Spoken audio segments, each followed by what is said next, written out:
8, 7, 6, 5, 4, 3, 2, 1, 0.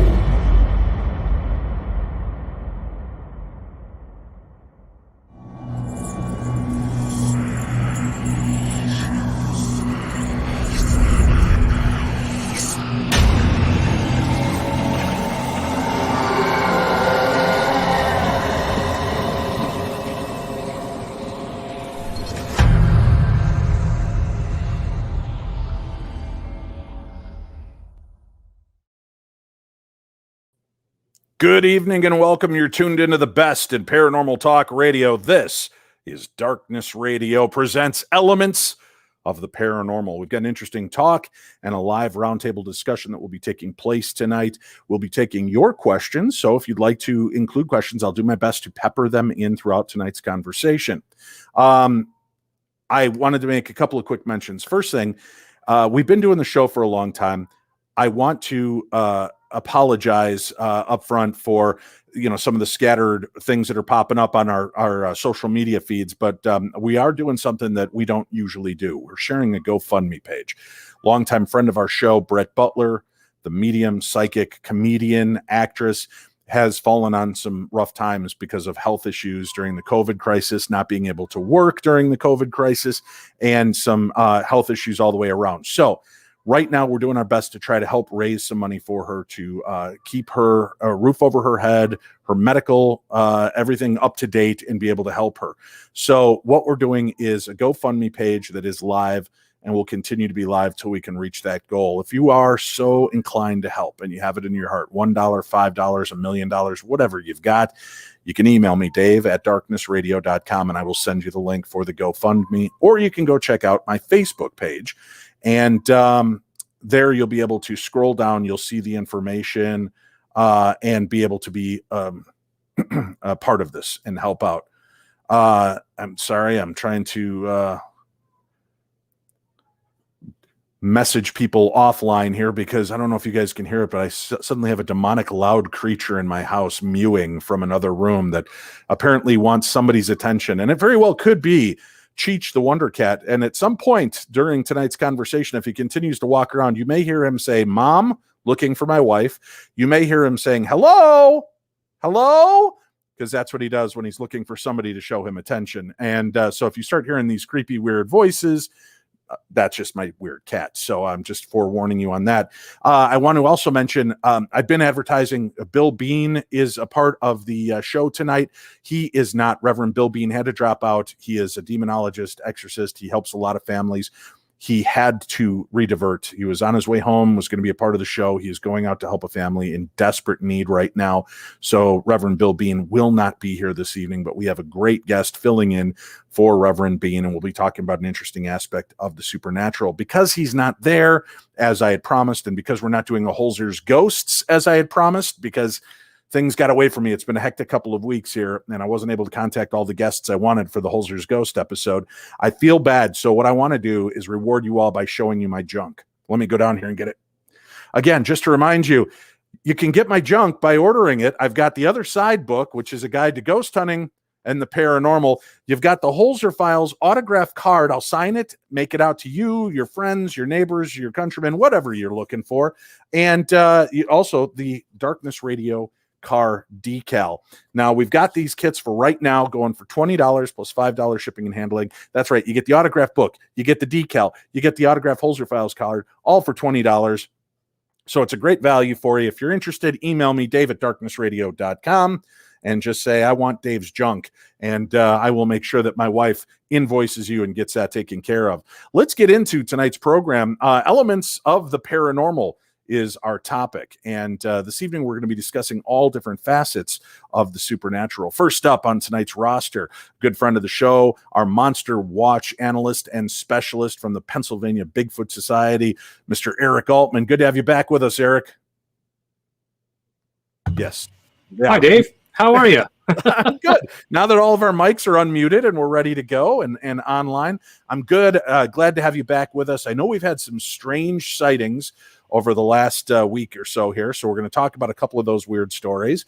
So stick with us for that. Also joining us, a good friend of the show.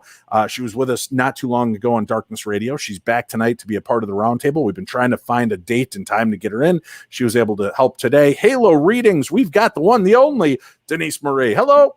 Hi. Can you hear me? Yeah, I can hear you. Thanks for being on with us. Joining us as well, and this is exciting. I think this is her first visit with us on Darkness Radio.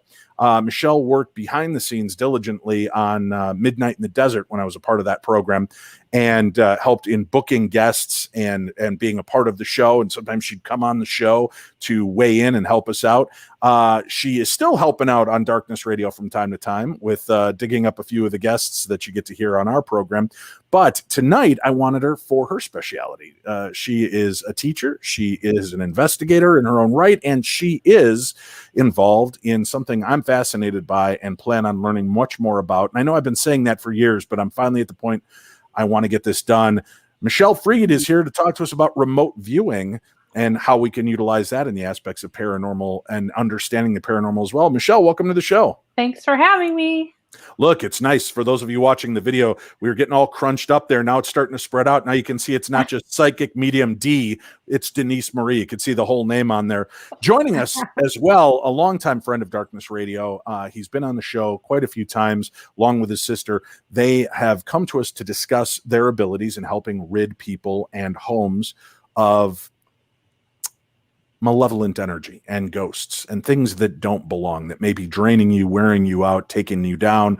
And I can say this, doing the show, you talk to a lot of people, and a lot of people make claims. And from time to time, we put them to the test. And I can honestly say this gentleman makes the most absurd, ludicrous claims I've ever heard, but he lives up to every one of them, because everybody that we've sent to him has written back to me telling me thank you for having Robert Major give us a call and help us out, because we have been able to get our lives back. Robert, it's great to have you back with us, sir. Thank you for being here. Oh, yeah. Thanks, Dave. I'm happy to be part of your team here this evening, and hopefully I will share and give all the listeners some of the insights that we're aware of. Yeah, and this is an amazing group of people, because we've got all kinds of different things here, from the psychic realm to remote viewing to ghosts, and I think that a lot of you kind of tie in a way. And then, of course, we've got our cryptid researcher Eric Altman, who is always on the forefront. But I wanted to talk real quickly about a couple of the sightings that are going on out there right now, Eric, because there's some weird stuff. And I've got a couple of pictures and sketches that you sent along. How do you want to begin this? What are some of the best ways to begin with what's going on out there? Well, there's a lot of weird stuff going on in Pennsylvania, from Bigfoot sightings to giant birds, pterosaur sightings, strange canid sightings going on. Just a lot of really strange creatures. Pterosaurs. So we're talking what looks like a pterodactyl. People are seeing that in the United States still. Yes. This has nothing to do with promo for the new Jurassic World Dominion. Nope. This is okay. Just double checking. So pterosaurs, how often are people seeing giant flying beings? Well, surprisingly, in Pennsylvania, they're seeing them quite often. And at the end of May, there were two sightings a day apart. One reported seeing this giant black bird-looking creature, and the other, of course, was this pterosaur-looking creature. And there's been sightings over the decades, the past 50, 60 years in Pennsylvania, sometimes 4 or 5 a year that are reported. And we get those pterosaur reports coming in, and there's a difference. We categorize them as thunderbirds, and they're these giant bird-like creatures with a wingspan of anywhere from 8 to 20 feet in length. And that is a drawing that you have up on the screen there of what the eyewitness saw on May 23rd in a little town of Greensburg, Pennsylvania, my hometown. She's sitting at a traffic light and waiting for the light to turn, and happens to look up and thinks she sees a turkey vulture flying across the intersection. But as she's looking at it closer, she realizes it's featherless. It does not have feathers, but instead it has like a membrane type of skin to it. Not scales, but like a leathery membrane type skin. It has the protruding horn in the head, very long talons, and the closest thing that she can resemble this giant flying creature to is a pterosaur. She watched it fly for a good maybe 2 or 3 minutes heading south until it finally disappeared from sight. And again, this isn't the first time that we've received reports like this in Pennsylvania. Stan Gordon, who you've had on the show before, he's been investigating for over 62 years, and Stan has had multiple eyewitnesses come forward and report these really unusual looking creatures. And I know you just had a guest on your show not too long ago who talked about seeing pterosaurs or pterodactyl type creatures in Texas. So they're being seen all around the country, and we have no explanation for why or what exactly they are, but people are seeing them. All right, let me ask you this then, Eric. When you're hearing claims like this, Bigfoot's one thing. We've got wooded areas that are thick and dense that could actively keep these creatures hidden. The skies are hard to hide in, right? And especially with beasts and beings like this. First of all, in the areas they're being sighted, is there even enough natural resources for something this large to exist and have enough food and water? And what do you make of that? Well, there are plenty of resources. There's plenty of water sources and waterways, forested areas for this thing to nest in, plenty of food sources, abundant food sources in Pennsylvania, anywhere in the United States, really. But you bring up a very good point. Why are these things being seen and we can't yet capture a picture of them? Only we're getting one eyewitness seeing them rather than multiple eyewitnesses seeing them. Because if something like this is flying in the sky, it's hard to hide. It should be witnessed by multiple people, much like a UFO. You would expect multiple people to report it, but we're not getting multiple eyewitnesses. We're getting one or two, maybe three if we're lucky. It's almost as if these people are seeing this thing and they're meant to see this thing when nobody else is seeing it. We can't explain that. Now, I'm not a big outdoorsman, as we've talked about on the show and have laughed at my expense over, but, I live not far from a lake. I've seen some herons and cranes, and when you don't know what you're looking at, they can look really intimidating and huge in specter, right? I mean, all of a sudden you see this thing kind of fan out, and it doesn't look like a bird. It's got this kind of batwing angular look to it, and it's zipping through the sky. How many of these sightings do you think are simply misunderstood bird sightings? Well, I think probably a good majority of them are. I mean, I myself have seen a heron flying over bank parking lot about a year and a half ago, and I couldn't identify it at first. I just happened to glance up and see it flying, and it took me a few minutes of watching this thing to finally realize what it was.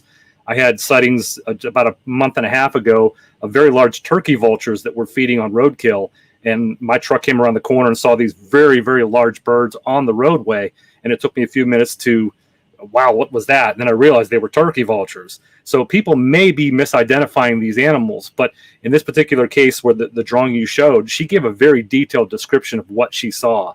And of course, it had the protruding horn on its head and very large talons. And she said it was almost 2 car lengths. The wingspan was almost 2 car lengths, and that's an amazing size wingspan.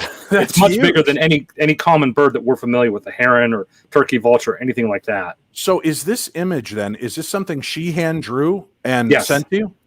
Yeah, she sent that into Stan Gordon, and he shared that with me.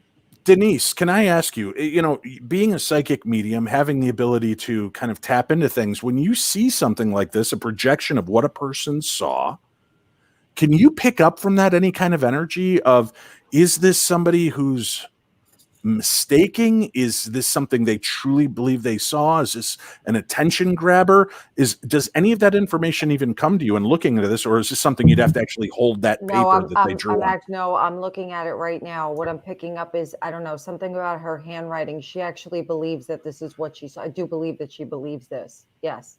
Okay, so 100%. She does. Yeah. No, I don't think it's an attention thing. I could tell by her writing. I feel like she's like frantic about it. Frantic. Okay. Now, Michelle, you've been asked to remote view a lot of strange things. Have you ever been tapped to look into cryptids at all? Bigfoot. Actually, I was looking at the Patterson-Gimlin footage, and the question in remote viewing, we're blind, so we don't even know the question. So the secret question that I didn't know was to determine if that footage is real. And so I had a monitor that was kind of coaching me along, and they're very careful because I don't want to lead me into anything. Right. So basically, I felt very strongly this sense of a huge woman, like female. It was a female, and I had this tendency to want to call it a male, but something in me told me it's definitely a female, and I just felt like I was enormous. And the monitor said, okay, stand up. And I stood up, and he said, I want you to blend with this female that you're perceiving. And I said, okay. And he said, okay, touch your body and describe what you're getting. And so I started, touching my arm, and I just felt like these bones were just huge. And I kept wanting to call it a male, but I'm like, no, it's a female. And then I started getting very hairy and, all these other features. And I was getting, and I think at one point I said, I think I'm Bigfoot. And I was describing the location and everything around me. So I definitely feel that footage is real, because I don't think I would have had a connection like that, especially when I had no idea what the question was. It was completely blind. And then also, what I wanted to add, something that you asked Eric about, that the sky is so big, and why can't we get a picture, see it? When I've worked on cases with missing persons, I kind of asked the same question, because some of the detectives have a little, like an area where they think the body is. And they said that it's so hard it's like a needle in a haystack. And even this area that they would kind of know, like the mileage or whatever, the square footage of it, they said it's really, even though they'll line up people and then they just kind of walk a grid, it's really hard to find something like that. And if you realize how high the sky is, humongous, and it also goes up higher, and we don't know if these creatures can, how high they can go. So it is possible that we can miss it. So I just wanted to add that to that, because I remember the detectives telling me that. Well, Michelle, if I can get you to pull your mic down just a little bit, because where it's resting on your shoulder, we're getting a lot of rustling noise. I just want to make sure we can hear you well. I don't have that problem with hair, you see, so it doesn't brush up against there. Eric, how cool is this? She was asked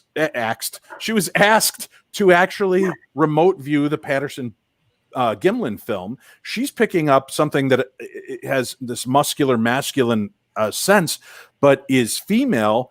And for many years, people just referred to Bigfoot as Bigfoot, assuming it's the big hairy guy, as kind of the nickname is. But it's Patty is really the name that's been kind of connected with the Patterson Gimlin film, because they do believe it's a female Sasquatch. Correct. Yes, that's correct. I mean, that's pretty remarkable that she's able to tap into that. And maybe you should show your shirt. What is that? The Drunken Yeti's Pub? Yeah.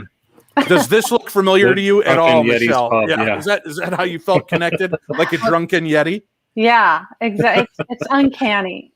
Well, let's now I want to bring Robert Major in on this for a moment to ask a question. Robert, in looking over the scope of this and hearing the strange things that are going on, more and more of these creatures and beings are being sighted.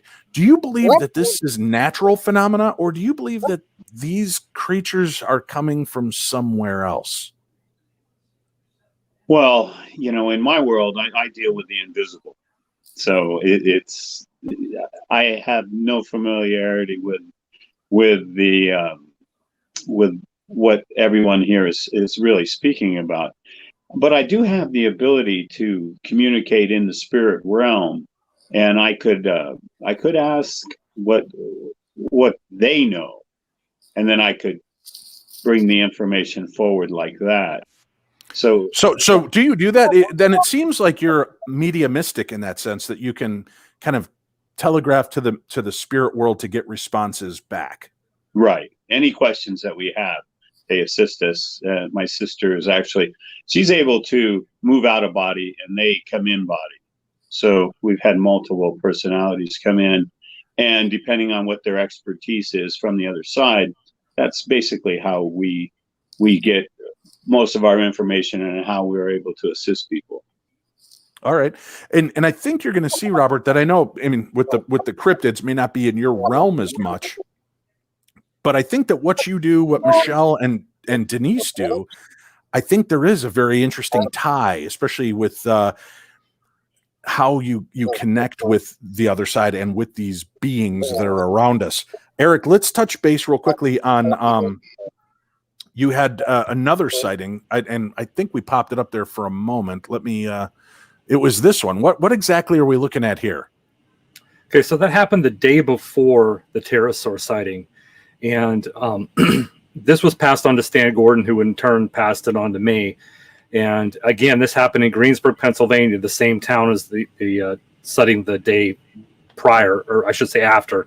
And the gentleman called in and asked Stan if there had been any recent sightings of very large birds or flying creatures.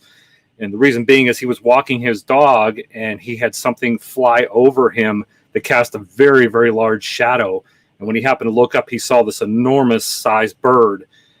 This one was different than the pterosaur, of course. This was all black in color. It had a long head, a sharp pointed beak, but it wasn't a leathery type of skin. It looked more like feathers, according to this gentleman. It was just a very large black bird. So much different than what was seen the day before. But this one was much higher, though, about 800 to 1,000 feet, as you can see what he wrote on the sketch that he drew. And even from that height, he said this thing was enormous. He guessed the wingspan to be between 15 and 20 feet from wingtip to wingtip. So again, another very, very large bird-like creature sighted just a day apart, and actually a day before the pterosaur sighting. And it's not unusual that we get reports from Greensburg. We've had multiple reports over the years from a specific location in Greensburg / South Greensburg where these birds have been sighted. And we can't figure out where they're going, but they seem to be flying in the same direction, same type of pattern. Is there anything to do with heavy levels of alcohol creation in those areas? It might be some toxic waste being dumped in the creek down there, or maybe Yeah. some meth going on. I don't know, but they're seeing something in the skies, and it's alarming people when they're seeing it. It's not something that's commonly seen. Like I mentioned, you mentioned the herons, the cranes, right, the turkey vultures. I mean, they're seen around here, yes, but obviously when these things are seen, it really stands out to the eyewitness, and to the point where they're actually calling someone about it and saying, hey, did anybody else see this? And that's what happened in this gentleman's case. It Denise, would be, go ahead, Michelle. Oh, sorry. It would be really cool to remote view the reality of these things and see what we get. I have a team, and I'd love to task them on this. It'd be kind of cool to find out what they come up with. All right, because they wouldn't know. You're just giving them kind of a time of day and coordinates. They have no clue what's going on. And then do they tap in? Do they see these giant raptors of the sky? Right. Or now, when they're doing this, Michelle, help us understand, because they're connecting from a totally different place. They're given no information. A lot of time, the information's in a sealed envelope, and they have no clue. So there could be all five of us here. Each one has a different envelope, a different location, a different story. We have no clue what we're trying to tap into, and then it's making that connection. Right. When that happens, do you end up seeing through like Dave Schrader's eyes as I see this bird? Are you seeing through the bird's eyes? Are you watching like CCTV, seeing Dave looking at the bird? How does that work for you? Yeah, so there is a protocol to follow. So there's different phases that you transition into, and they're designed. Well, the military first came up with it, and they called it controlled remote viewing. And then in the 90s, another team came up with a more civilian protocol, and that's the one I use, where we tap into our nervous system. So basically we're using all our senses. What do I smell? What do I taste? And as you progress through the session, you get more and more information, and it kind of builds on each other. So for example, you might start perceiving something that's organic or something that is a non-human subject, and then you just kind of probe, what is this non-human subject? And then you'll start getting if it's true, you'll start getting, something feathery or fluffy or flying. You might start feeling like airy or like you're flying. You would start feeling those things. And then another thing I want to add to what Robert was saying, if we task somebody to see an unseen, like a paraphysical, we can remote view that too. In fact, sometimes for fun, we have a lot of fun targets, and we've remote viewed the fifth dimension, just for kicks and giggles, just for a practice. So there's, any question you have, you can remote view. That's a fascinating element to all of this. And I'm curious then, Denise, being a medium, a psychic, hearing what Michelle just explained, does that sound like a version of what you do and how you pick up on things when you make a connection? That was really well put, Michelle. Very, really cool, actually. So how I do it is I physically see spirit with my eyes. So when I connect to the spirit world, I physically see them with my eyes. They kind of look like a photo negative. Sometimes I see colors, sometimes I don't. Mostly I don't. I'll see absence of color for white, gray, blonde hair, and just darker tones for, I'll see salt and pepper. It'll be dark and light. And I see symbols and such. But I do, like Michelle was saying, I do have the other clair senses where I feel, I hear, I smell, I taste. Sort of, but yeah, I like the way she put that though. That was really good. Yeah, the only thing we add, and what might even be helpful for you even, is sometimes when we sketch things out, because the connection, I'm sure you've all heard of automatic writing. Yeah. So it's kind of like your hands connected to your subconscious. And sometimes you can draw something that you're not really aware of, and it's very important. And then you can start probing that and just get more information. Or sometimes if I have a sketch, I'll look at it and say, tell me more, like what else do I need to know about this? Now, Robert, let me ask you, and maybe you could explain to the rest of our panel who might not be familiar with what you and your sister do. Talk to us a little bit about how you help people and what you connect with. Well, we connected to the other side, I call it, 25 years ago, and it was by accident. I'm a clinical hypnotherapist, and while my sister was in trance, an entity came through and said she'd love to speak with us, and she needed a little help here on this plane. So once we agreed to help her, she said, well, I'd like to come back and I'll teach you many things. So we can do many, many things. We can move ghosts who are trapped. We can take ghosts. What we find, ghosts cross the line sometimes, and they try to take people over in a weakened state. So that in our view, that's what an exorcist does. They take these entities out of the person and give their life back to them. Well, we've been doing that, and I've kind of put that as a forefront because I think that's the greatest aid that we can do for people now. And we've done thousands and thousands of these through the years. People don't know. I call it the invisible epidemic. And daily I have people contact us and looking for help because we tend to be the last resort, of course. And like I said, I work with a team, and it's me and my sister here. I have trained a few people through hypnosis how to be perceptive and how to alter their states of consciousness so they can see the entities.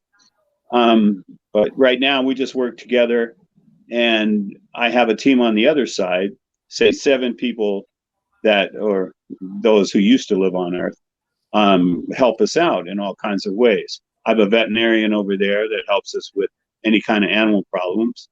Then I have a new member of our team, Emoji, who can go into any area and help trap ghosts cross over. Because if you don't, as we know, if you don't take that little vehicle, once you pass, you can get stuck, and that's what a lot of people refer to as limbo. So recently, we've been just going to places and clearing thousands and thousands of ghosts.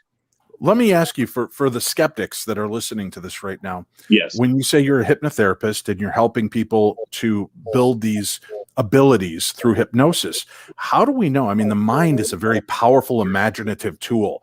How do we know that you're not supplanting a hypnotic suggestion and they only think they're seeing and witnessing this as opposed to actually seeing and witnessing things? Well, a lot of times we do cross validation where they're seeing the same thing. So if my sister's seeing it, and then I brought a man, and we brought him along. Marcos was his name, and they were seeing the same exact thing. If I had them in separate rooms, they would describe to me the same, whatever they were viewing. So, I mean, people have all these talents out there, some more than others. But I think until you get into that state of relaxation and using that word hypnosis again, but it's a higher sense of consciousness. And that's what I really look for. People have the desire to help, because it's like I say, it takes a special person to do the work that we're doing. Now, Denise Marie, you connect, and I know you've been to places with other mediums and psychics. We've been in places, Tim and I, where one medium is standing next to us going, "Oh, there's a man here from Zanzibar, and he's dressed in fancy robes and attire." And then the medium on the other side of me is looking at me going, "I don't know what Denise is seeing, because I've got just this beautiful woman over here who's dressed like Cleopatra, and she's shaking her head like she thinks Denise is nuts." And then, you're both in the same setting. You're both witnessing something, but you're vastly different. How, again, there's not a moment where you can corroborate, right? The spirits don't look the same. You're dealing in a different level. How do you deal with that and not start to think, I'm either nuts or she's nuts? One of us is way off base. Every medium at one point has thought that they were nuts. I must be crazy. Is this really happening? You can actually double link. You can do that. You can double link with one spirit. I've done that with a few other mediums. Right, like Robert was talking about, where they could corroborate the seeing this. 100%. But if you're seeing one person and like the this, other person is seeing something different, it's their level of perception. It's right, Michelle? It's their level, right, Robert? It's their level of perception. It's also their level of consciousness, so to speak, like where they are in their, sometimes, spirit will come to one person and not the other person. It's because that medium can do something different than the other medium can, or this medium can get to this person and this person is connected to somebody else. And the spirit knows their medium. They know us probably better than we know ourselves. So they'll go through us to get to certain people, or they'll use we're just the conduit. You know what I mean? We're literally just a vessel. So the spirit will choose that vessel. You see what I'm saying? Is there ever an inherent danger for me to come to a medium? And I know this is a tough question. I'm not trying to throw you under a bus, but that's all right. If I go to you and I want to make a connection, yes, and you're bringing spirits in, there are other spirits watching. There are other entities that are not positive. Am I opening myself up for attachments of other things that see what's going on? I know what Robert thinks. I want to talk to him about that in a second. But what do you think? Is there any inherent danger in reaching out and trying to get connected? I'm not going to discount it because I'm very open to all possibility. I just know that it's never happened in my presence. So in my experience, I have not experienced anything like that. I mean, I did tell you this when I was a little girl. They used to shake my bed, like physically shake my bed, and I was scared. But as I got older, I think they were just trying to get my attention. I've been in places, the S.K. Pierce Mansion. I've never had anything follow me home. Like, I don't know if it's because I'm doing my cleansing ritual or what you believe you create. You know what I mean? But I'm not going to discount it, like I said, because everything's possible. All right. Now, Robert, let me go to you on this. I know you have people come to you with a myriad of ways that they became attached and started having spiritual issues. And I know you're not going to badmouth any mediums that are doing this work, trying to bring light and help to others. But when you start to connect, do you see that loved one spirits have been pushed out of the way and something else has stepped into these individuals and tried to placate them and work their way into their lives of the people being haunted? What we find is that you have a protective field about you, and once that gets damaged, then it's like having an open window in your house, and then a spirit can come in there, and once they're there, they start influencing you, and because they have their own agenda, so to speak. So, and sometimes they take the back seat, and then at other times they'll go ahead and drive the car. And this is what we're trying to prevent, is that when people they say, well, it wasn't me who did that. Well, oftentimes we're finding out that that spirit, that other entity that's entered, is responsible for making people or taking the body and causing a behavior. And it gets pretty radical. I mean, I have many cases that I could cover about this. But yeah, I think it's a weakening of the energy field. And then once one comes in, then you can get multiples coming in. And once you have multiples, then all of a sudden you have mental health issues. So in my world, a lot of mental health issues come from a spiritual nature. Do you find that as well, Denise, in your work, that when you start to connect with somebody who's trying prior to getting to you to communicate or looking for this, that they start to actually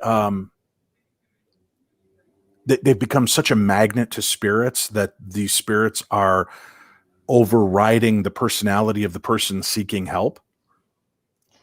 I've seen, you're talking about clients? Right. Oh yeah, I've definitely seen some clients get a little like over the top, like, you know, something's attaching itself to me and I feel negative energy. And but I mean, do you actually pick up on it? Do you're talking to Dave and all of a sudden you see all of these figures that are trying to influence me? Do you ever get that presence or sense?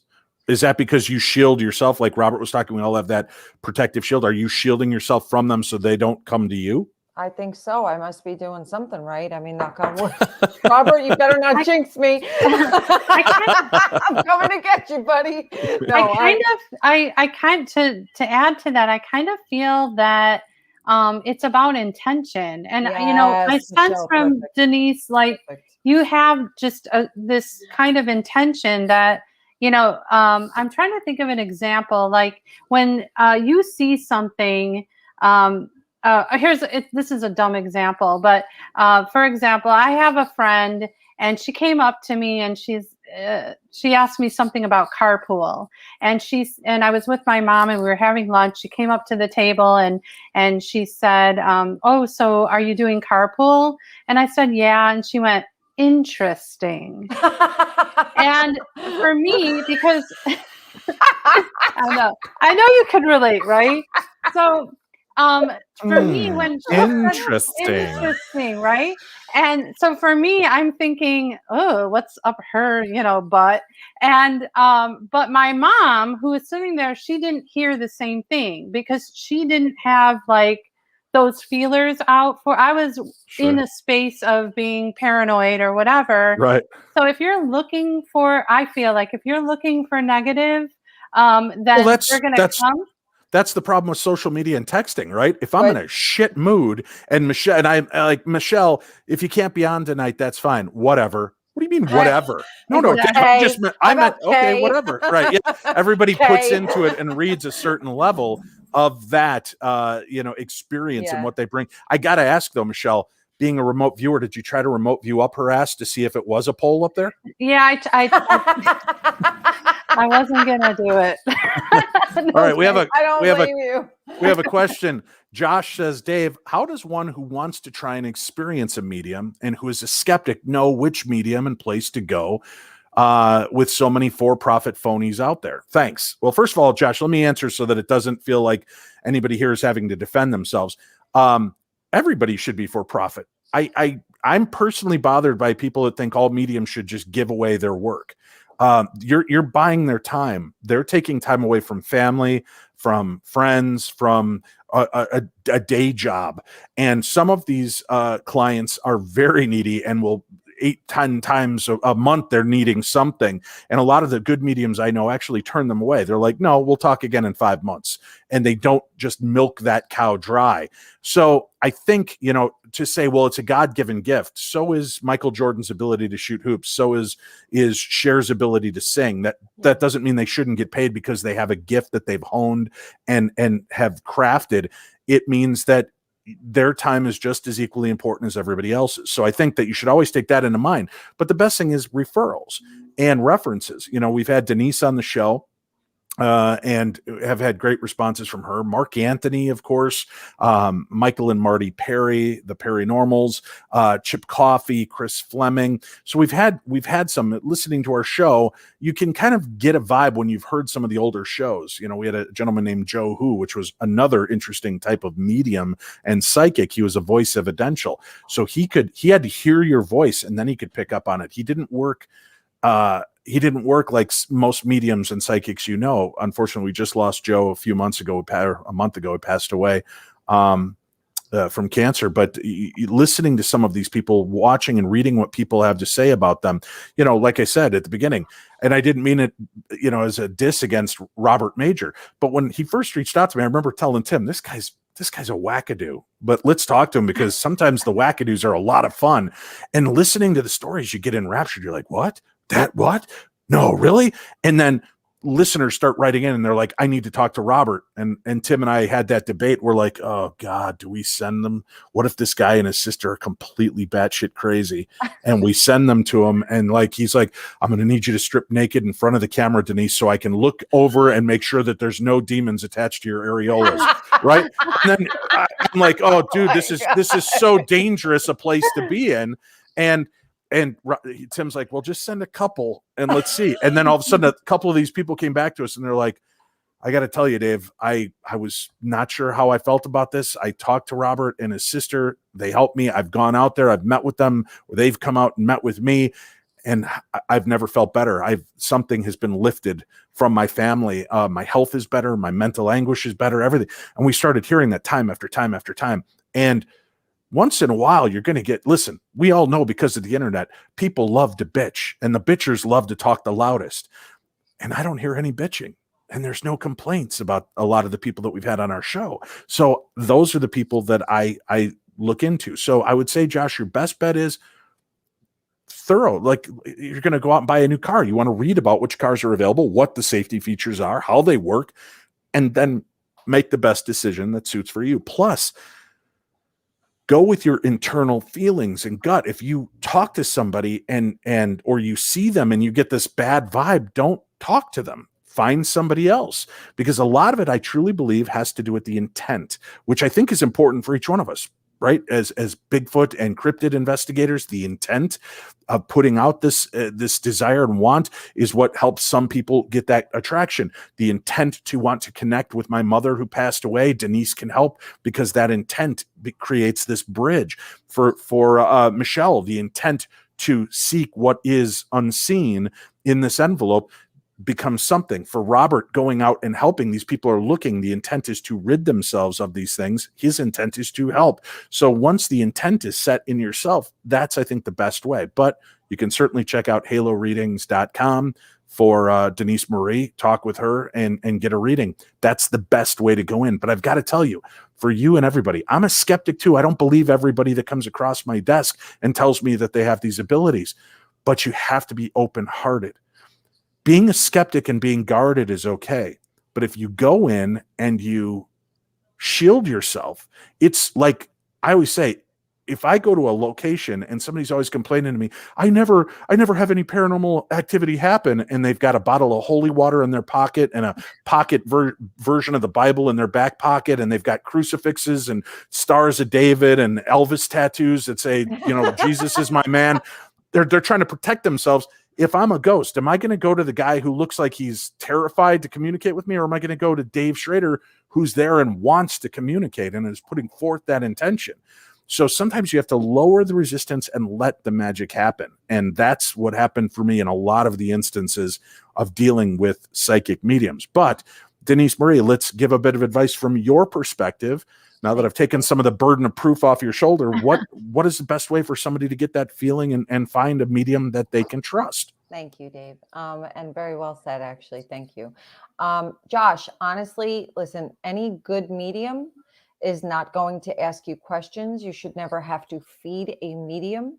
Okay. And really, it's not even about the medium. It's about spirit bringing evidence. They need to bring evidence. So you're going to get evidence from a medium, not questions. So, Denise, I'm going to buy you a t-shirt that says, please do not feed the psychic, right? Do not feed the medium. Oh, I like that. And I'm going to hold you to that. I'll make you one. Yeah.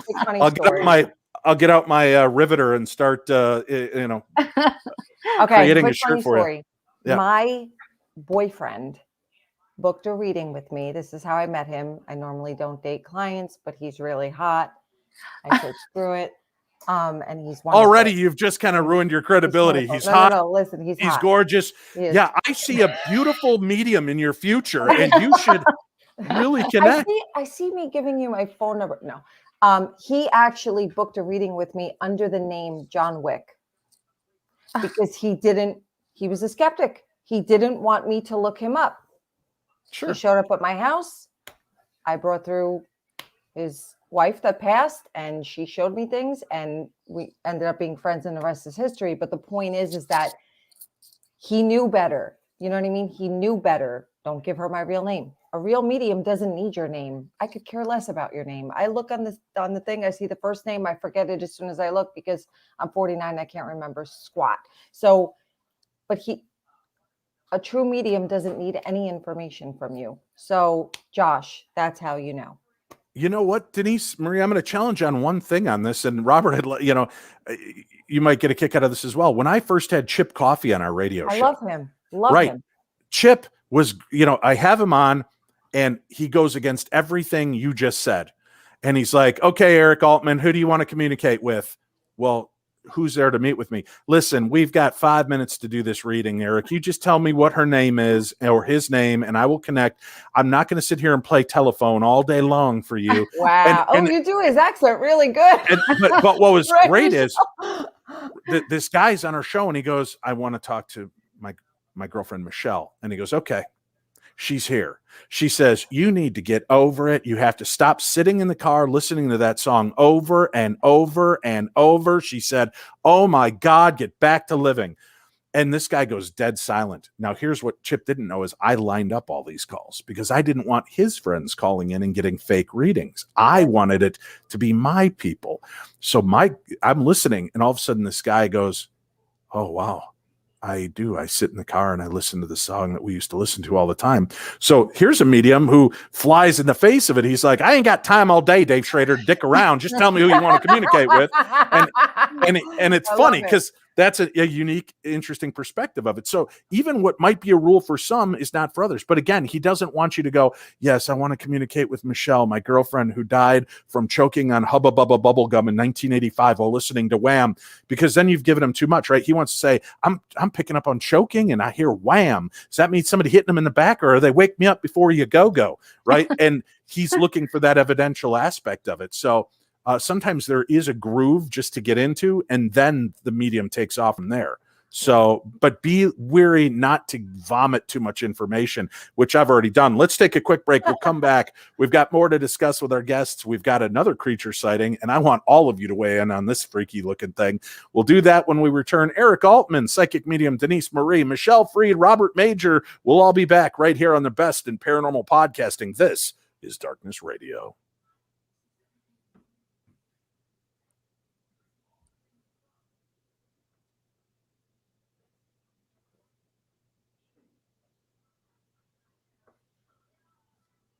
Welcome back to the program. Thank you very much for tuning in.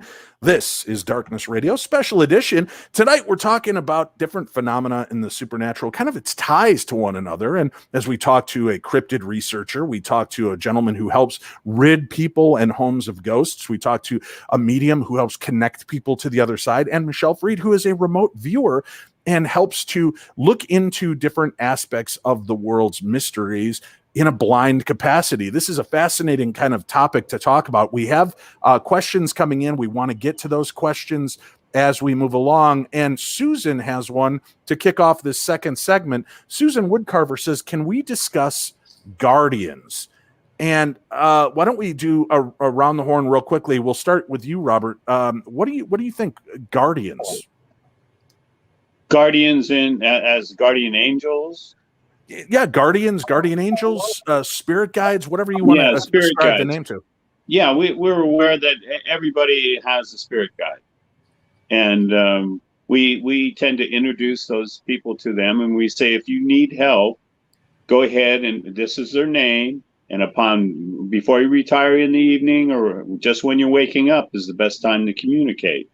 So when you're having questions about life, they'll try and give you some answers.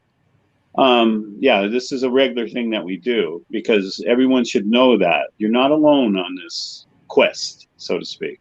You know what's funny? We did a show years ago, and this person, I believe it was Rita, the angel reader, and she's like talking to people, and she's like, "Oh yes, Michelle, your guide is Uriel, the very powerful angel, and he does this, and he'll help you with that." And oh yes, Denise, your guide is Michael the archangel, and Eric, your guardian is Gabriel, right? And Dave, your guardian is Larry.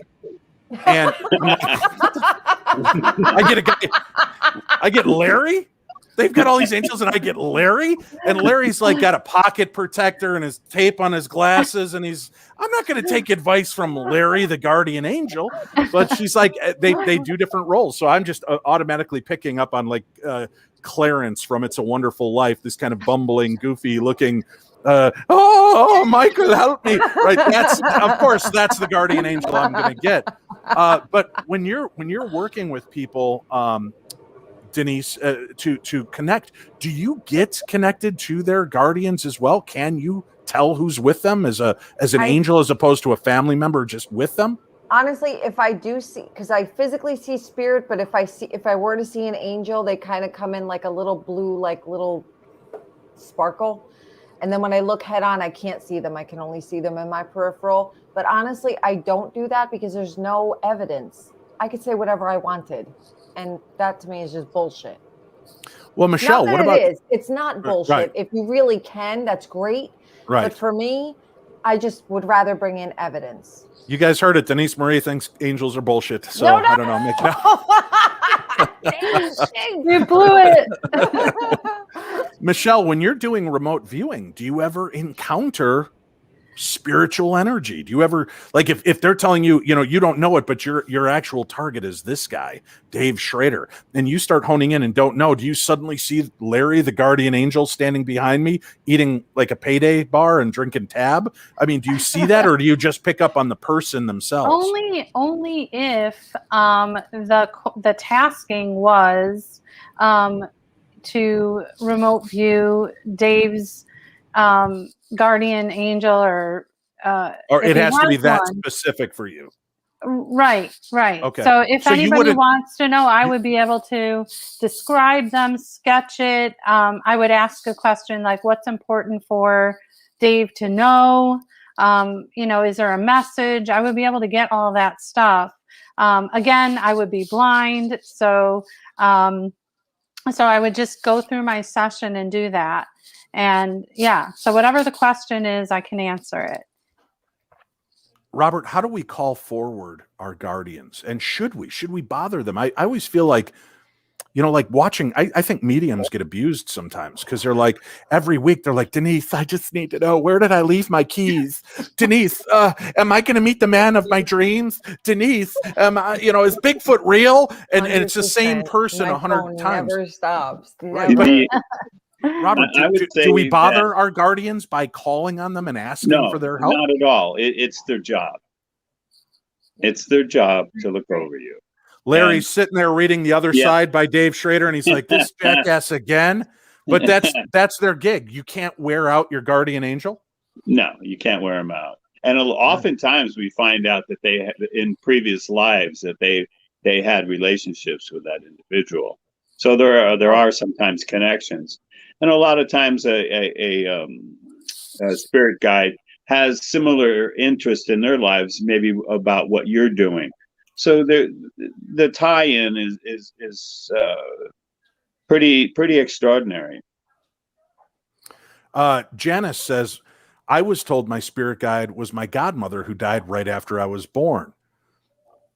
Do we actually get ascribed spirits from our lives that will come back to us and be our guardians?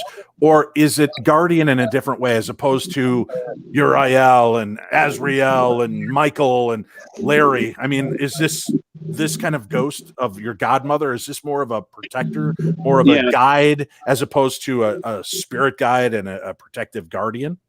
Well, it can happen. I don't really see that often, where it was a family member that becomes your spirit guide. But I do see that quite often there was a relationship in previous life. All right, very cool. Well, let's oh, good grief. Let's we have an interesting question here I've got to answer because it's, pertaining to my show. Scary Harry Flanagan says, I haven't listened to Darkness Radio in a minute. Are they still doing new shows? No. We're not. We're only doing reruns. As you're listening to a rerun, you've somehow tapped into time travel, Scary Harry Flanagan. Yes, we're doing new shows. As a matter of fact, if you look on today's program guide, scroll on down, you'll see, go listen to our show. We're on Stitcher. Any podcast tool out there, you can find Darkness Radio. We are 15 years anniversary just passed. We're in our 16th season of broadcasting. You've missed so many shows, Scary Harry Flanagan. Get your ass out and start listening again. It's the only way your soul's going to be saved. Larry, my guardian angel, just told me that. Eric, let's talk about this other creepy creature that was sighted. I mean, I'm going to pop this up, and maybe I should pop it up and have Denise tell me what she picks off of it before you even describe what the hell this was about. Do you want to do that? Should we, Denise? Are you up for a little bit of an Etch-a-Sketch challenge? Let's see what we've got. Look at that. Oh my God. What the heck? I'm thinking goat with mange, Wile E. Coyote on crack. Rabid dog that hasn't eaten in 6 months. Yeah. What the heck? So, Eric, what is the story behind this weird creature? And for those of you that are listening to the podcast, I'll have all 3 of these photographs up at darknessradio.com. Click on the news tab, and under today's date, on Friday's date, you'll see these 3 photographs posted there. But what's the story to go along with this Dr. Seussian looking creature? Okay, so before we get into this creature, I got to set the stage for this because it'll explain how this witness came into play. Okay. On June 9th, 2021, this just past week, a woman posted on one of my Facebook groups, Weird and Mysterious PA, that she had an encounter with a black mass that had red eyes while she was walking on a country road about between 9 and 11 p.m. And she wanted to know exactly what this was. She had no idea what she experienced or saw. So, of course, everybody in the group started answering Mothman, Bigfoot, all these different cryptids. And I have a researcher, part of the Pennsylvania Bigfoot Society, named Rick Fisher, who I sent this information to him. And I said, Rick, you're close to her. Reach out to her and see if you can talk with her and find out what's going on. So they agreed to meet, and they sat down. Well, this woman brought a gentleman with her. And during the conversation, they were talking about this woman's encounter and sighting. And this guy that was sitting at the table with them talking and during the interview seemed almost like he was having flashbacks or PTSD. And he just seemed really upset and emotionally disturbed about the conversation that Rick and this female witness were having. So Rick asked this gentleman who was sitting at the table, have you seen something kind of strange? You seem kind of disturbed by what we're talking about. And that's when he brought up the subject of the picture that you just displayed. This happened in Cambria County, and this gentleman was so disturbed by what he experienced and what he saw, he refused to tell the date, the exact location, and a lot of details. He really didn't want to talk about it, but he was willing to sketch what he saw. And according to this young man, what he described is he and a group of friends were out in a wooded area in Cambria County. And Cambria County is in the southwestern part of the state, and it's a very mountainous, rugged part of the state. And while they're out walking through the forest, they encountered this cryptid that you just showed the drawing of. And he described what it looked like very briefly, but he said it had a very long tail. It was very thin. As you can see, it didn't look like it had a lot of hair on it. And the unique thing about this creature is it ran backwards very, very fast. When these guys saw it, they decided they were going to leave very quickly. They didn't know what it was. So they began to exit the forest in the opposite direction, and this thing gave chase. It chased after them. So apparently it was a very aggressive creature.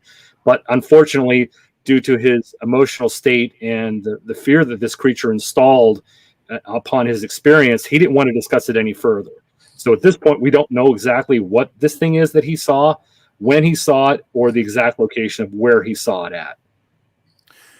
All right. Well, then, have there been other reports of creatures like this? It almost has that chupacabra like feel to it, with the spiky back and the gangly, gaunt-looking creature. But now chupacabra seems to be the Madonna of the cryptid world. It changes its look every few years. It used to be this winged creature, and then it became kind of a lizardy-looking creature. Then it became kind of a mangy wolf-looking creature.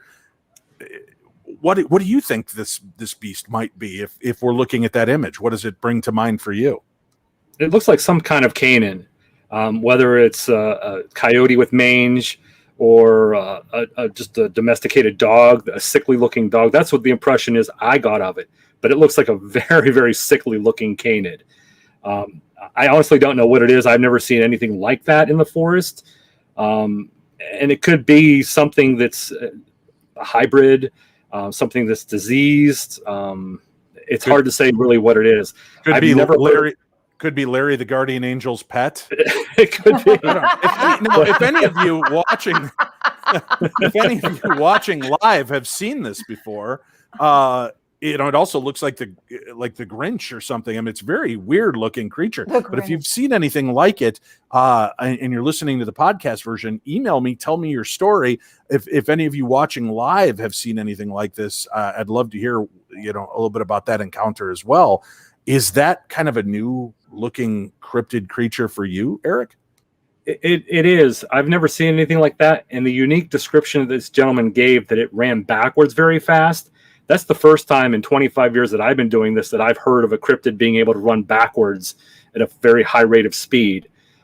Usually the animal would turn around and run the opposite direction, but this thing ran backwards. And that's the first time I've ever heard something described in that kind of detail. Looking at the drawing, it's again, I wasn't there. I didn't see it. So it's hard for me to say what it is, but it definitely is a very creepy looking thing. And it looks, like I said, emaciated, sickly. Maybe it has mange on it. It's hard to tell. But what he drew, if he did encounter that thing in the forest, it's very spooky. And one thing I wanted to add during his conversation with Rick, that they were talking about this thing, he was very specific in telling Rick, do not go looking for this thing. So it obviously had quite an impact on him when he experienced it. Do not go looking for this thing. All right, That's Robert, I need to know, you're kind of laughing, but is the veil thinning? Are weirder creatures, are interdimensional beings entering our world more often? Well, as I explain to people, I just say that the darkness is becoming more prevalent. I think it's kind of rearing its head a little bit more, and we're finding a lot more people are being attacked or attached by negative energies. I don't know if there used to be, a hands off, but no longer is there hands off. So for us, it's all about battling darkness. Now these creatures, I have no idea. I've never seen any of them. Do you ever? Well, your sister and you, when you're working and you're helping to clear locations of evil entities, do they ever take forms of deformed creatures or animals? Oh yeah, like they do. The longer that an individual ghost, the more distorted they become. We removed an old Chinese guy from a young woman, and he looked like this radioactive worm, and that's what my sister could see. So I was getting it that the longer that they're in the ghosting phase, that the more that they distort. So that in my mind, I was thinking, well, this is why they took on the demon image. You keep talking about needing to fight the darkness, and slowly your screen just keeps getting darker, Robert. In a few seconds, you're going to end up looking like Emperor Palpatine from Star Wars. Okay. Is the darkness is rising. I'm going to have to get my battery charger on here. I'll be right back. Okay, you go. You do that Yeah. while we continue. Michelle, then one thing I'm curious about, like if I tasked you and your team, and I have 5 different envelopes, and one of the envelopes I have is having you connect with Roland Doe, the young man that was possessed, that was the case that the movie The Exorcist was based on. Does this put you in any kind of danger connecting to that? And if it's something evil, it coming back through the timeline to get you? Well, it's really how we would phrase the tasking.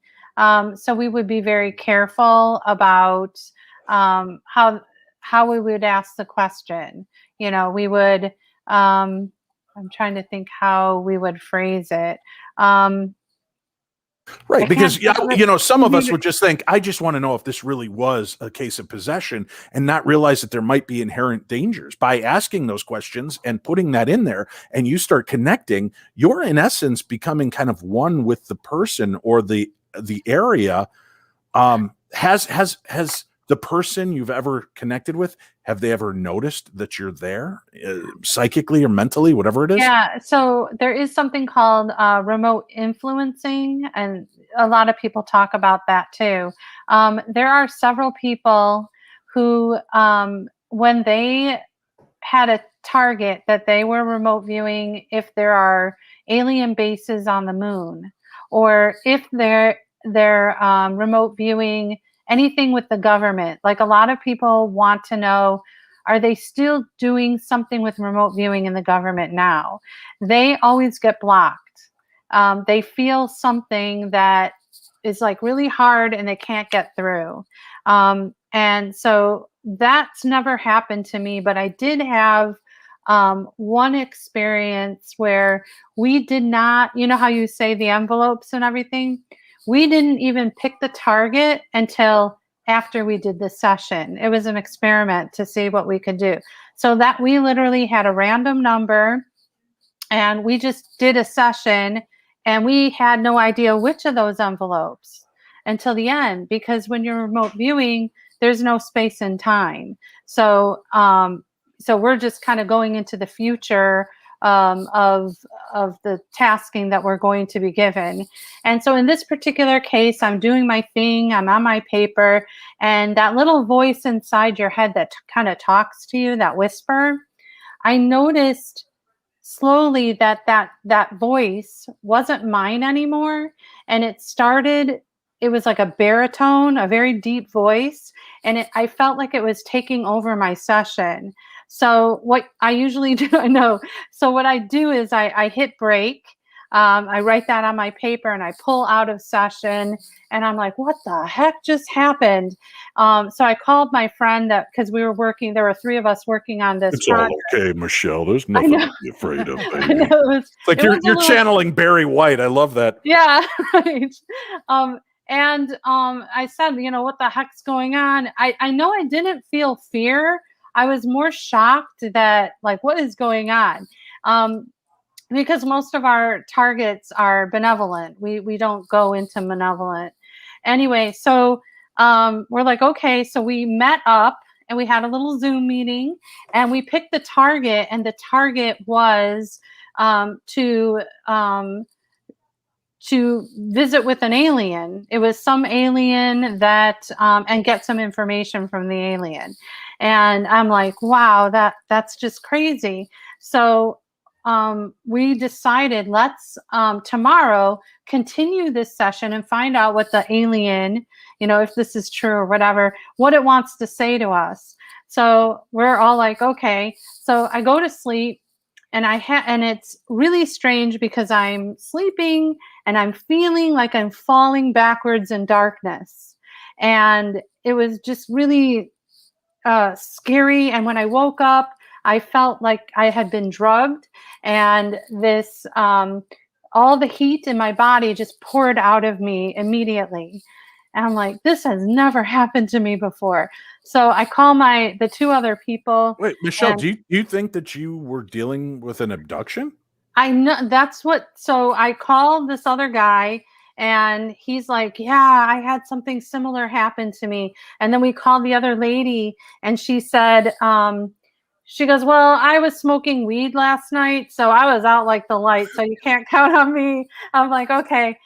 So he said that he thinks that maybe, that was a visitor and that we tapped into something, because I've never in my life ever had anything like that happen to me.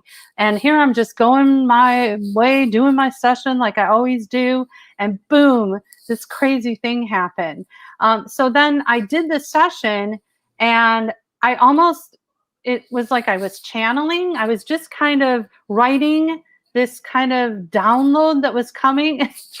I can't even believe I'm telling you this, but I'm writing it all down, and it's like, it doesn't make sense, but it sounds a lot like, like giving me advice and something about the world and all these really big, I have to find it to get all the wording and stuff, but it was some kind of spiritual information, and that was just a crazy experience. But does that worry you? Because if you've suddenly plucked that cord to an alien, are you worried that they now know how to find you? I feel like I protect myself pretty well, like Denise talks about. Like, I think anytime we're doing this, there's really important things that you have to do. One is to protect yourself and have a good intention. And I'm also very careful with who I work with, making sure that they don't have me do, things that I wouldn't want to be doing. Protecting yourself. And the other thing that's so important is at the end of any session, really at the end of any time you're with somebody else, you should be breaking it. You sever that connection and call back your energy. And so then they can't really find you, because you're just making a break. Talk about that then, because I'm sure that's part of what Robert deals with too. Sometimes people don't realize, and Denise and I have spoken about this, we make connections with people all the time, and we kind of like a web, and all of a sudden Eric Altman and I are connected. We've been friends for years. There's this thread between us. There's threads between you and I, threads between Denise and I, threads between Robert and I. And if something starts influencing them, are we getting feedback through that web of their negativity, of their distress? And could that be why some empaths are just always being crippled, because they're forgetting to cut and pull back their energy, Michelle? Yeah, I noticed that all the ex-military guys, they have been doing some really, because they are doing missing persons, they're doing crimes, and I know that they don't break away from sessions, and I think that they carry it in them, and it has become physical illnesses for them. I think that, they have heart problems, they have leg problems, they have trouble walking, and they're not really old enough, to be going through those. Well, some are, but they really, I think that they're carrying all these years of that. And I wonder, Robert, if that could be like the seed that starts these negative entities, by keeping someone up, like my mom. I love her dearly. But, she said, crazy things to me, joking, but she kind of, like, oh, Michelle, you have a face for radio. And I know she's joking, but it's like, you get programmed, and maybe that little seed starts, becoming big, and then to the point where they need to come to Robert and get help with it. Well, I work with a lot of ex-military and the PTSD. What I do find is that they do get weakened in combat, and when the enemy is supposedly destroyed, they're not destroyed. You cannot destroy spirit. So if somebody loses their physical life, they're still a spirit, and now that spirit can attach to that person who took their life and drive them crazy. They can create physical problems. They can cause suicides. I mean, many military people come, but again, as Dave says, they can't really tell about this. It's kind of like, okay, just help me out and don't tell anybody. Denise, the toxicity of past relationships, do those work like a ghost in the sense that energy is, and we expend energy in our relationships, friends, love, coworkers. Does that energy take on a life form of its own? When we break from these toxic work environments or boyfriends and girlfriends, do these specters of what they did to us linger? And I don't mean psychologically, I mean empathetically. Is it like a shit bath? You need to get showered off and just clear it, get rid of it. You need to cleanse. Right, Michelle? You need to cleanse. It stays in the walls. So it's like if you go to shop for a new home, anybody who shopped for a new home or a new place to live, you feel the energy of that space and you're like, oh, I don't like the way this place feels, right? You can walk in anywhere. Most of us are empathic and don't even realize we are. And you can just sense like, oh, I don't like the way this feels. Bad energy, negative energy. If you had a couple that lived there that fought constantly, that energy lingers in the walls. You know what I mean? When I sage houses, when I go to cleanse people's homes, you got to get into the corners. You got to open all the windows. You got to have an intention. Like Michelle said, you set the intention to clear out that space. And yes, absolutely. I cleanse my phone, my dog. I mean, like I check my kid. Myself constantly. Yeah, I think like even people that we love, their energy doesn't belong in us. It doesn't belong there. As much as we love it, we really do need to make sure that we call back our energy and release their energy. Well, real quickly, how do we do that? And then I have a question for you, Eric, to kind of continue this weird element, which I know might be new to you, but I want to know what your thoughts are. Michelle, how do we pull back that energy then?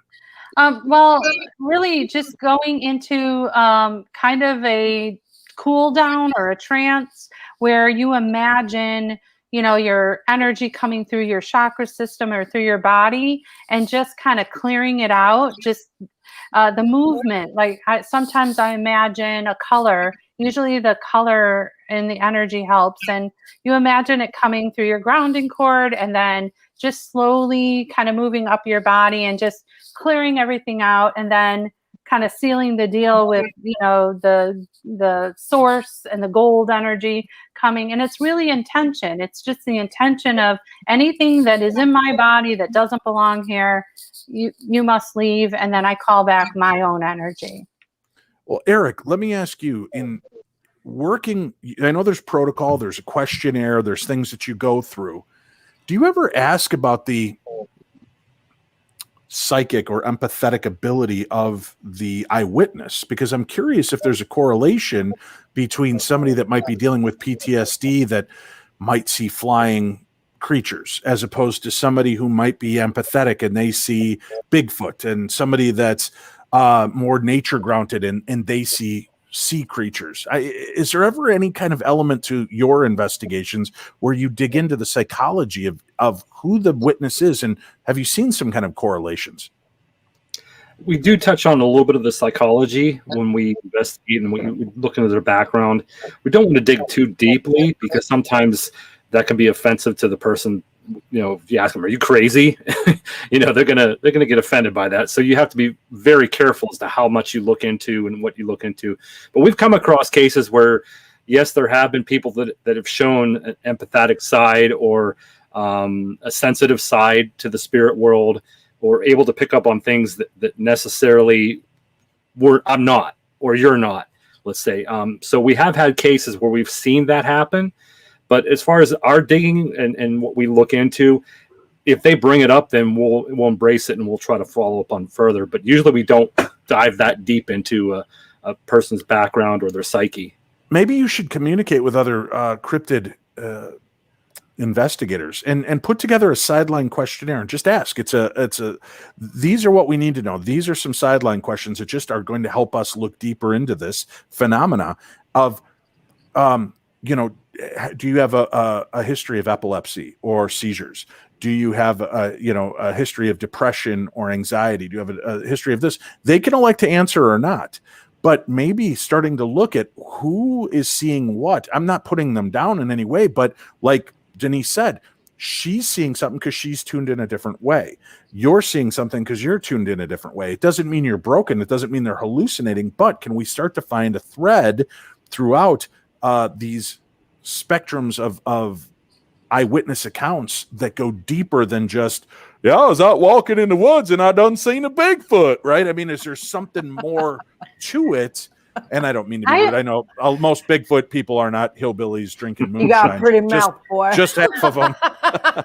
But would you ever consider doing that to see if there is a different type of, because maybe that's it. We're in many of the cases we do, and I know a lot of paranormal investigators claim that they go deep, but I look at their questionnaires and they're very glossary. It's very, give me the experience, give me this. Not, what was your mindset? What were you tired that day? Were you dealing with any emotional disruption? And again, this isn't to figure out if you're crazy, but it's to figure out why you would be witness to this and other people hadn't. Or do you only have these type of experiences in certain emotional states? You know what would be cool is asking them also the moon cycle, because it would be interesting if it's a full moon, when there's sightings. Well, that's easy enough for the investigator to look up. Okay, it was in Pittsburgh on Wednesday the 3rd in the library with Colonel Mustard and a candlestick. You can look up all that basic information, right? But that would be an interest. Do you do that? Do you look to see if there's a different level of lunar cycles of when these beings are seen more? We usually get that information from the eyewitness if they're out at night and have a sighting and they tell us, oh, it was a full moon. So sometimes they volunteer that information. But in point to your question about whether or not we would ask something about their mood or their mindset, a lot of cryptozoologists are basing this on physical animals, not necessarily spiritual energy and being involved or an emotion set or even a psychic possibility. So they're closed-minded to that possibility of these animals even having that energy or them bridging that gap. So it's difficult. It's like walking a razor thin line with some of these researchers because they don't even want to open that Pandora's box. They don't want to talk about what's going on and what possibly could be going on. They don't even entertain the possibility that Bigfoot may be an interdimensional being or may have maybe a ghost of a living creature that they're seeing now. That possibility has been brought up in the past, but they're so close-minded that this is simply an animal that has not been discovered yet, and that's all there is to it. So there's no reason to look any further than the possibilities you brought up or the ideas. I myself, as you know, and you know me for a long time, I'm more open-minded to look into that possibility. So some of those ideas you brought up are a great mindset for me to look into further and possibly reach out to some of these witnesses to find out what kind of day were they having? Are they experiencing depression? Maybe they're just tired. Maybe they have empathetic abilities or clairvoyant or mediumship abilities where they can see things that I may not be able to see. Those are some great points. But unfortunately, the entire cryptid field, researchers that look into it, most of them are closed-minded, and they're not going to entertain these ideas or possibilities. Question for you. Aaron Higgins asks, are all of the strange sightings primarily in Western Pennsylvania? A good majority of them are, but not all of them. No, we have sightings from all over the state. And I'll be honest with you, I think the reason for why we have so many sightings reported all over the state is because researchers reside in those parts of the state. So if there's sightings going on in the northeastern part of the state and there's nobody up there to follow up or take the report, and they don't know about somebody that lives in Pittsburgh or someone lives in Philadelphia, those reports aren't going to get out and they're not going to be heard. So the sightings occur all over the state. It just depends on who's there to handle the report and take the information and share it. We do it as far as the Pennsylvania Bigfoot Society is concerned. We get that information, we share it, and we have researchers all throughout the state. So we have coverage. But if there's not somebody in that area, then we're not going to hear about it. Let's see. We've got a question from Wisteria. Robert, has any of the info you received from your patients ever made you scared in any way of the light or of the darkness? Well, yeah, yes, of course. I mean, they're very threatening sometimes. If an attachment becomes dominant within the individual, you could fear for your life. So, I mean, I've had a case where an engineer was totally taken over by the attachments, and I went to visit him, and he told me directly, that individual is no longer here. I'm running the show now, and you better get out of here. Really? Oh yeah, and I knew it. Yeah, Eric, I better leave. Yeah. When you get that point and they start threatening like that, Mm-hmm. do you feel a sense of obligation to continue on and help, or do you feel more of a sense of, I need to help myself and get the hell out of this right now? Well, I knew at that moment that the attachment was very powerful and the individual was very weak. So I just said, I'll be back. And I did return, and we were able to take them. There were 3 of them on the person. And they cussed me out, and it was very Exorcist-like. But now the guy's normal again. So, well, what is normal? Well, it's normal in the sense of his normalcy, I guess. Yeah. Let me throw this question to. We'll start with Denise Marie, and then Robert, and then Michelle on this.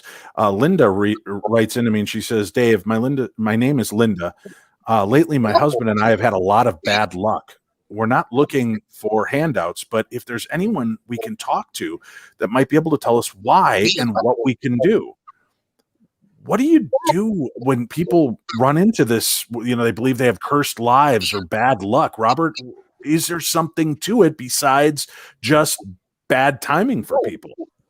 Well, again, in my world, I've dealt with attachments who wanted to ruin everything in that household. That they said they had intended on the person to break their arm, and so when you're picking up that negative energy, there's a reason. I just don't think it's free floating. I think that it exists, and if they wanted to contact me, I would be glad to go in and see what's going on in their environment. Well, I'll definitely be sending them your email address, Robert, after this. Robert, how can people reach out to you if they feel like they have an attachment or something dark in their lives or in their home? Well, I'm Robert Afterlife at Gmail. That's the easiest way. RobertAfterlife@gmail.com. So you can email Robert directly, RobertAfterlife@gmail.com. Can they be anywhere in the United States or Canada, Hawaii, Alaska? Anywhere in the world. Anywhere in the world. Russia? Comrade, I am having problem. Yes. Was wondering Yes, you if are. you could make it to Norinsk.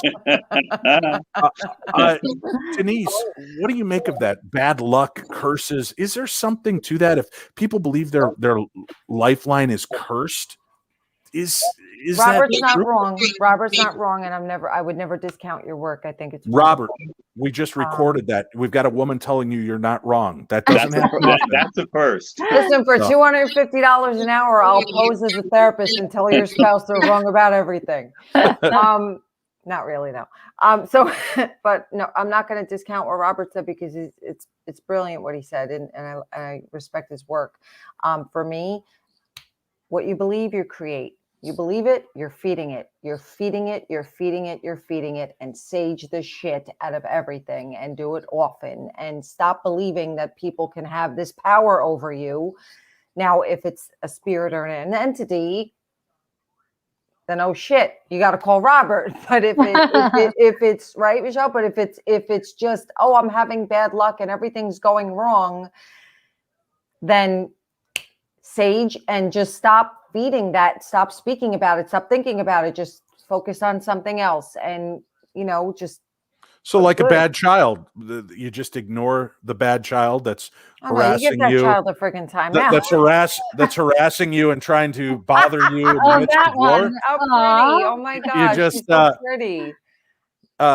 So you just kind of shut them down, take off the power. Don't feed it. You're feeding energy. Any energy you give life to is going to grow. So do not feed the mediums, and on the back of the shirt, do not feed the beasts. You know what? Right? We're going in on this together. I like it. Feed the Let's medium. do it. You heard this, right, people? Robert, Mark says, I feel like mine sure is. Now the question is, how do I remove it? Are we capable of removing these things on our own?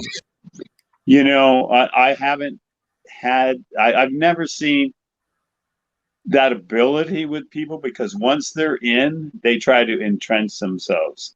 So if they find a host, either they leave on their own or else they need some help. And again, it's not me, it's the spirit world that assists us doing this. They'll tell me, if I have your name at birth and your birth date, I'll tell you if you are attached. And again, it's an epidemic. I call it the invisible epidemic. You may go through your entire life and not realize that you are attached. They have their own agenda, and they're looking. Like, I know who is it? Kanye West. Kanye. He has like 90 on him. I think it's 99 problems and you're not one. Is that what it is? Well, I know that, and I've been trying to reach out. I don't know how we reach these people to help them, because they're kind of like buffered, but I do know that. I check anytime I hear a strange case. I check for attachments. So, Robert, before you reach out to me to come back on the show, do you ever reach out psychically to make sure I don't have something negative around me first? Well, I can.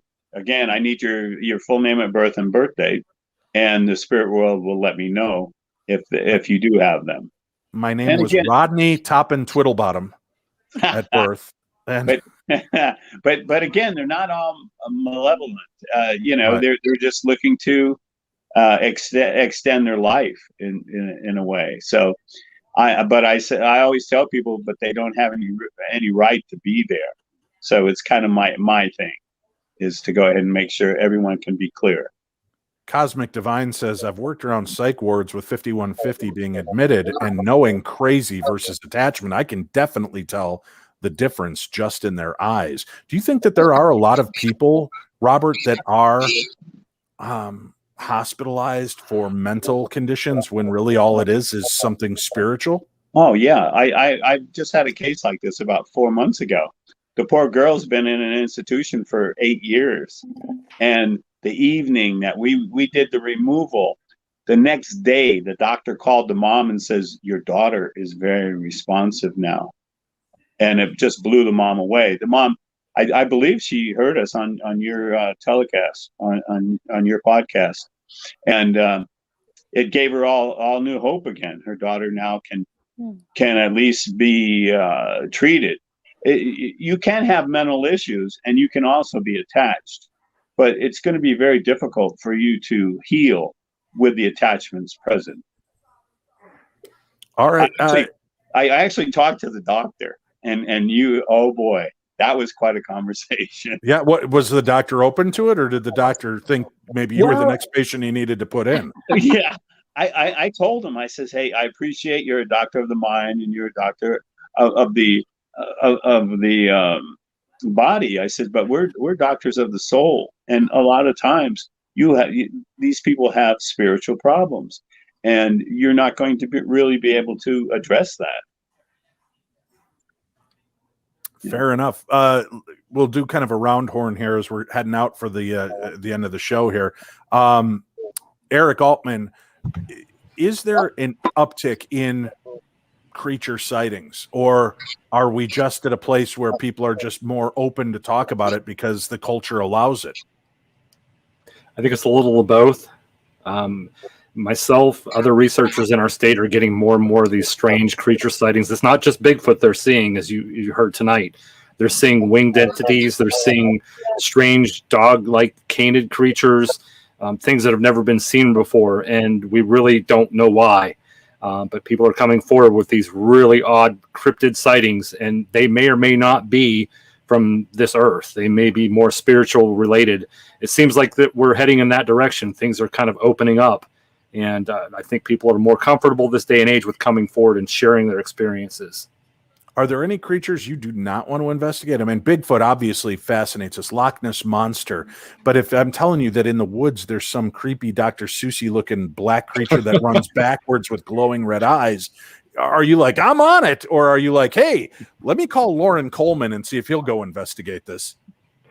Well, there's a running joke. I don't have to be faster than you. I just have to be able to trip you. So, right. You know, are there any creatures you just have no interest in, like the flying creatures, anything like that? It all fascinates me, and I would go looking. Even a Dr. Seuss looking thing in the woods with glowing red eyes, I'd go chasing after it if I could. It'd probably run away from me, but I'd still go chasing after it. Well, okay. Before I let you go and wrap up that part of this interview, I know the listeners, there's a lot of new listeners checking out the show all the time. And I've asked this question of many of the cryptid investigators in the past. You go out there looking, what if that dog thing finds you, right? What's, it's one thing to go out looking, it's safe for Michelle to remote view from her place and then be able to close that down, or Denise to hang up on the kook that's calling him and has demons, or Robert to go, connection, and later, right? And then just hang up.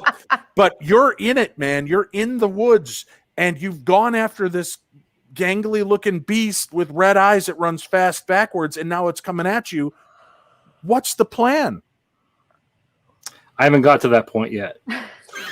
You should be figuring that out before it's feasting on your flesh like the rabbit in Monty Python's Holy Grail, for God's sake. It's just a fluffy bunny. Right? It's chewing you apart. Right. You don't have a plan? No. You have like a I took one for the net? team. Do you have like a taser? Anything with you? We do go out prepared, yes. Some of us carry sidearms or bear mace, or we carry protection with us that if we need to use it, we have it.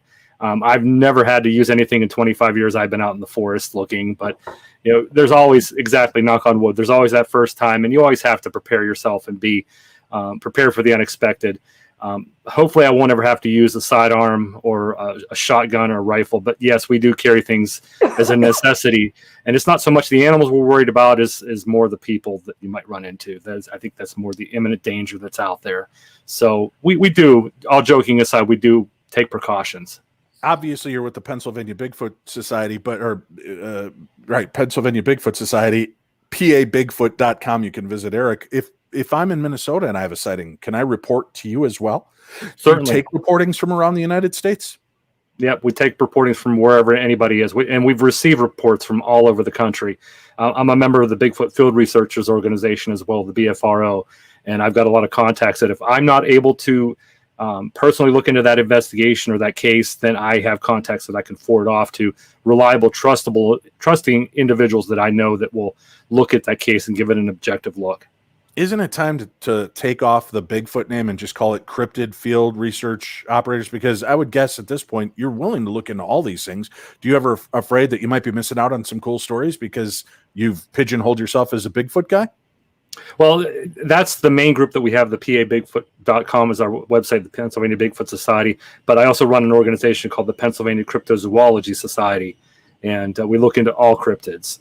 It's a smaller spin-off of our Bigfoot group because we started getting more and more cases of different cryptid creatures, not necessarily all Bigfoot.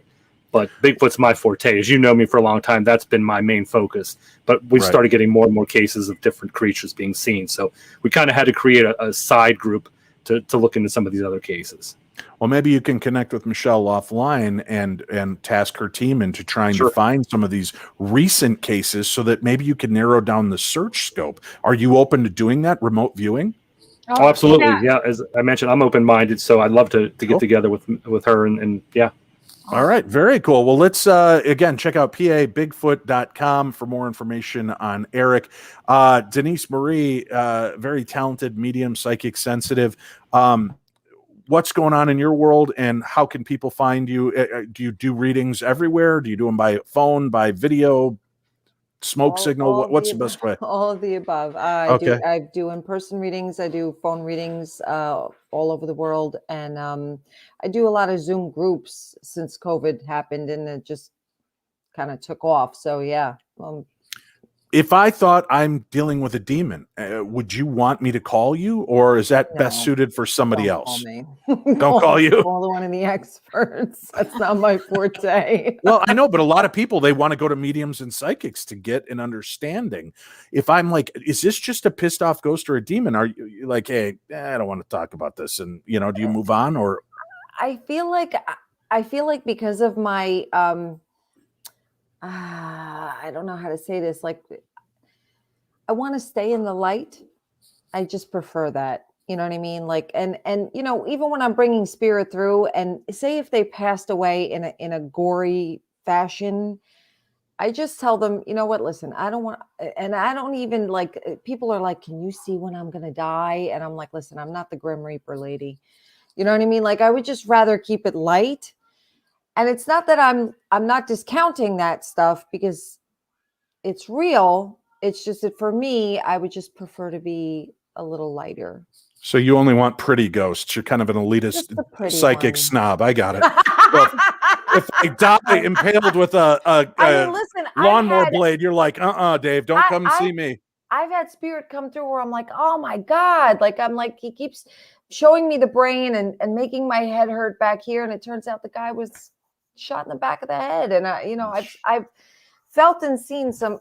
I was in the S.K. Pierce mansion doing an investigation with my cousin, and I felt like the blood was draining out of my arms. And I just passed the bathroom, and the woman slit her wrists in the bathtub. Like, they were like, oh my God, she died in the bathtub. She slit her. I felt the blood draining from me. So it's like, you know, I do feel that, see it. You know, it's just that when it comes to demonic stuff, I would just rather not. I'm scared shitless of that. So. All right. Good to know. And obviously we've already talked to you, Michelle, about the fact that you don't want me to try to send you into the body of Roland Doe to figure out if he truly was filled with demons. But if people are interested in learning about remote viewing and taking classes, how do they do that? Is this something that they need to be in a classroom setting, or can you do this in a Zoom-like setting? Yeah, I teach classes.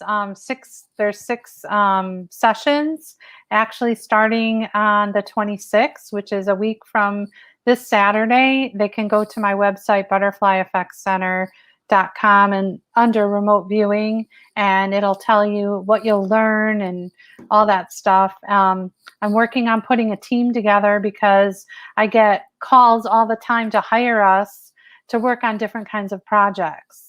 So, yeah. So that's let me say this now, as somebody who remote viewing, I've definitely talked to Joe McGonigal. I've talked to a bunch of great speakers through the years of doing this show.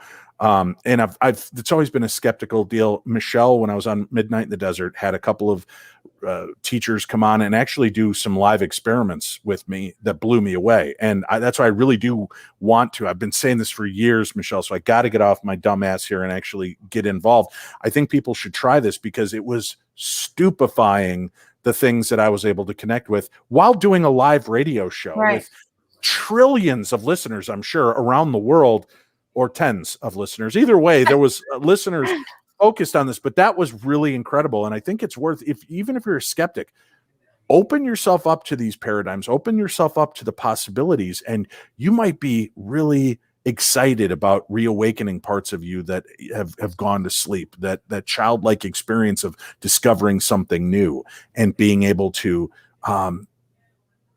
teach yourself a new skill. And that's one I definitely want to work on. Michelle has done remote viewing for me in the past and was eerily accurate.